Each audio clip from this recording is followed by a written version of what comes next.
Olá, tudo bem? Meu nome é Raquel, eu sou nutricionista e o assunto de hoje é soberania alimentar. Bom, soberania você já entende mais ou menos o que é a propriedade daquele que manda, que controla. E os alimentos? Bom, os alimentos a gente sabe o quanto são importantes no nosso contexto, principalmente aqui no nosso país. A gente já sabe que a maior parte das causas de morte aqui no nosso país tem uma influência direta da alimentação, do estilo de vida. Outras também têm influência, como as causas de câncer, pneumonia, infecções, que se não contribuem para a origem desses transtornos, dessas doenças, mas contribuem tanto para o agravamento quanto para o desfecho delas. Então a gente já sabe que pelo menos metade dessas causas de morte tem sim uma influência direta da alimentação. E aí, será que essa soberania alimentar, será que a gente manda realmente no que come? Bom, o Fórum Mundial de Soberania Alimentar de Havana definiu soberania alimentar como o direito dos povos de definirem suas políticas e estratégias na produção, na distribuição, no consumo dos alimentos, de forma que essa soberania alimentar garanta para nós o direito a uma alimentação para todos, tá bom? Então, essa soberania alimentar, ela vai ter um impacto muito grande na nossa forma de comer. Ela vai, por exemplo, nos delimitar o direito de decidir sobre os usos dos recursos naturais. É o direito, por exemplo, de definir como é que vai se dar a produção, a distribuição, o consumo dos alimentos. E é a soberania alimentar que vai nos permitir acessar esse direito de ter uma alimentação saudável e sustentável. Bom, você já deve imaginar que não deve ser nada fácil garantir a nossa soberania alimentar. Isso porque nós temos uma relação não muito saudável de empresas, governos, profissionais, pesquisadores com a indústria que nos fornece alimentos. Lá na produção, a gente já deve saber que a nossa distribuição de terras é extremamente desigual.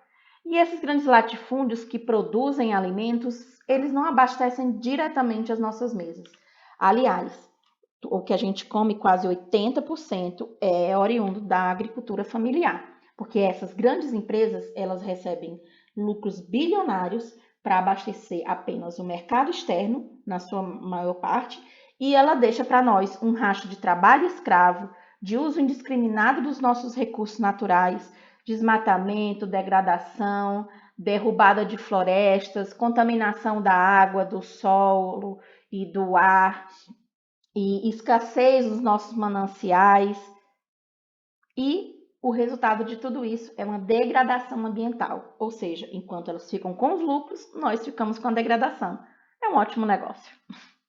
A indústria também não fica longe não, tá? Só para você ter ideia, você aí paga, mesmo sem tomar nenhuma cerveja, nenhum refrigerante, cerca de R$ 35 todos os anos, só para empresas como a Coca-Cola e a Ambev. É porque essas empresas recebem até 7 bilhões anuais em incentivos, isenções, desonerações, enfim. Elas recebem até 75% de desconto no imposto de renda, no IPTU, quase 200 milhões todos os anos em PIS e COFINS. Em 2018, quando aconteceu aquela mudança política, o IPI dos xaropes em seguida caiu de 20% para 4%. Pois é o Estado investindo na sua alimentação. E aí você vai me dizer que quando você chega no supermercado, você escolhe alimentos melhores, você escolhe comidas mais naturais, você procura fazer as suas escolhas. Muito bem, é isso mesmo. Mas não pense que comprar alimentos é meramente uma questão de escolha. Isso porque a gente imagina que quando entra no supermercado, entrou num paraíso, cheio de comida variada, com sabores variados, nutrientes variados, e não é bem assim. A maior parte dos produtos ali são constituídos dos mesmos ingredientes: farinha refinada, sal, açúcar, gordura e muito aditivo químico. Você imagina que se você faz um pão na sua casa, ele em 2 dias está mofando ou está duro, e aí você se pergunta como é que um pão passa um mês na prateleira, 15 dias na prateleira, macio e fofinho como ele está ali. Pois é, essa é uma dádiva dos aditivos químicos. E Você pensa que ali é tudo variado, mas não, o que muda mesmo é o nome, o formato, as cores, as embalagens. E aí você pensa que está investindo numa alimentação variada e não está.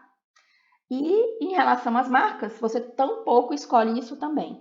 Essas grandes empresas, elas definem o nosso acesso à comida, as nossas políticas públicas, as leis que nos regem, porque elas elegem parlamentares e governantes que são quem ditam todas as regras desse jogo. É inclusive o Estado que fiscaliza, que regulamenta esse mercado. E sim, tem gente da indústria também nessas agências reguladoras. E para você entender como a coisa é séria, apenas 10 empresas controlam quase tudo o que você consome lá no supermercado. Olha isso aqui. Então, às vezes você pensa que vai comprar uma batatinha Lay's porque ouviu dizer que ela é vegana e não a Ruffles, mas você não sabe que a Lay's e a Ruffles são a mesma empresa, assim como a Cheetos. E aí você se pergunta: "Não, mas eu não como mais carne, eu ainda como queijo". E aí você vai na Pizza Hut e não sabe que é a mesma empresa que distribui milhões de baldes de frango pelo mundo afora. Então, dá para ver como essas empresas são poderosas, porque apenas essas 10 marcas controlam praticamente tudo que você consome. Aliás, ela controla o Estado também. E não é só a empresa, as indústrias alimentícias, não, a indústria farmacêutica também, porque na nossa formação, na nossa atuação e na nossa atualização profissional, a gente se depara com a indústria sempre nos assediando para que a gente prescreva determinados produtos. Então, é bem possível que quando você vai a um hospital ou a um profissional de saúde, esse profissional faça alguma prescrição que não necessariamente é o melhor para você, mas é o melhor para a indústria. Às vezes é consciente, porque a indústria assediou, e às vezes não, porque as nossas pesquisas científicas também são influenciadas pela indústria. Então, a gente tem uma relação aí não saudável, uma relação promíscua entre a indústria, profissionais de saúde, governo, pesquisadores, centros de pesquisa, universidade, até entidades de classe. Sim, tem conflito de interesse em todo canto. E aí você vai me perguntar como é que a gente pode mudar essa situação. Eu já te adianto que não tem solução se a gente quiser atuar sozinho, mas tem solução e ela é coletiva, tá bom? Coletivamente a gente pode sim mudar a forma como esse sistema domina a forma da gente se alimentar.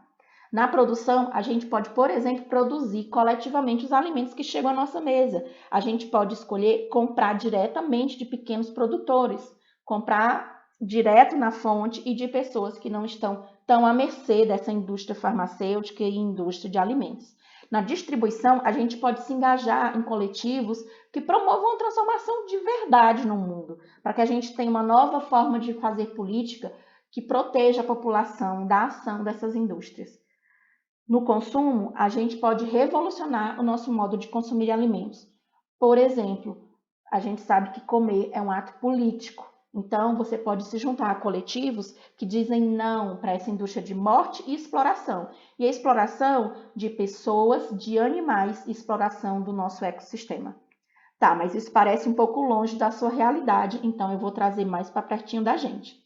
Lá no Bem Viver, juntamente com o Subverta, você pode se engajar na luta pela transformação do mundo. Então, procura o Subvertamos, procura as comunidades do Bem Viver para você se engajar na luta por um desenvolvimento diferente, por um modelo econômico diferente, por uma nova maneira de se relacionar entre si e com o planeta. Você pode também participar das comunidades agroecológicas do Bem Viver, porque aqui nas comunidades a gente tem um novo modo de produzir alimentos. É bem antigo, na verdade, só que ele junta o homem do campo com as pessoas da cidade para produzir alimento de qualidade, de verdade.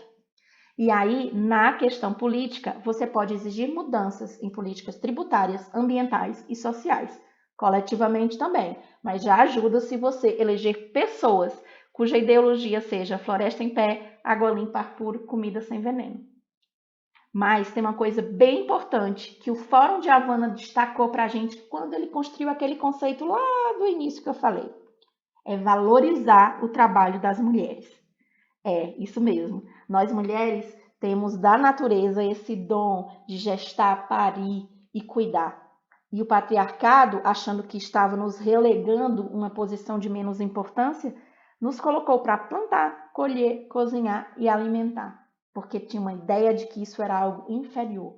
E hoje a gente sabe o quanto isso é importante na emancipação da população, o alimento, o ato de comer, o quanto isso é decisivo nessa nova forma de viver que o mundo está precisando.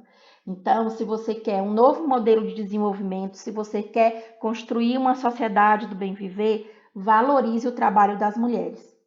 E não é de qualquer forma, não. É principalmente das mulheres negras, que são a base da nossa sociedade, a base da nossa pirâmide social. E quando essa base se movimenta, todo mundo sobe junto. As famílias, as crianças, e quando essa base treme, o topo balança também. Esses são meus contatos. Se você quiser continuar conversando sobre esse assunto, eu posto bastante coisa lá no meu Instagram, Cabruxa Saúde. Eu espero vocês por lá. E muito obrigada por me ouvir até aqui. Um grande abraço.